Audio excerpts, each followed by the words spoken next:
ఈరోజు ఆశా వర్కర్లకు కనీస వేతనము, ఫిక్స్డ్ వేతనము, అట్లాగే పిఎఫ్, ఈఎస్ఐ సౌకర్యం అమలు చేయాలని రాష్ట్ర వ్యాప్త పిలుపులో భాగంగా మెదక్ జిల్లా కలెక్టర్ కార్యాలయం ముందు ఆశా వర్కర్ల సిఐటియు అట్లనే ఆశా వర్కర్ల జిల్లా కమిటీ ఆధ్వర్యంలో ధర్నా నిర్వహించి కలెక్టర్ గారికి అలాగే డిఎంఎన్హెచ్ఓ గారికి వినతి పత్రం ఇవ్వడం జరిగింది.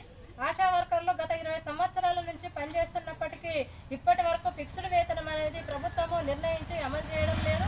ప్రభుత్వము ఏ పథకాన్ని తీసుకొచ్చినా ఆశా వర్కర్ల ద్వారానే చేయిస్తూ ఉన్నారు.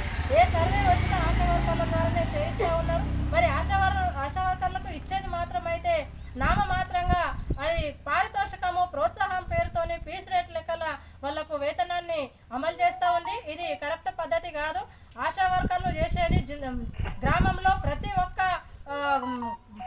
ప్రజలకు అందుబాటులో ఉండి అనేక రకాల సేవలను, ఆరోగ్య సూత్రాలను వాళ్ళకు తెలియజేయడంతో పాటుగా వాళ్ళకు సేవలు అందిస్తూ ఉంది.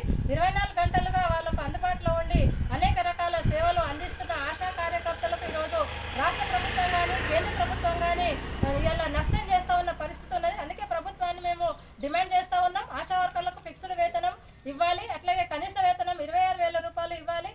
ప్రమాద బీమా సౌకర్యము, పిఎఫ్, ఈఎస్ఐ అట్లాగే వాళ్ళకు రిటైర్మెంట్ చేస్తే కానీ వాళ్ళకు దానికి తగ్గట్టు కూడా ఇవ్వాలని చెప్పేసి మేము ప్రభుత్వాన్ని డిమాండ్ చేస్తూ వీళ్లకు అధికారులు కూడా ఒత్తిడి చేస్తూ ఉన్నారు, దాడి చేస్తూ ఉన్నారు.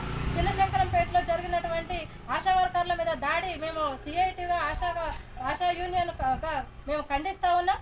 ఆశా వర్కర్ల మీద దురుసుగా ప్రవర్తించి చేసినటువంటి అధికారిని సస్పెండ్ చేయాలని చెప్పేసి ప్రభుత్వాన్ని డిమాండ్ చేస్తూ ఉన్నాం.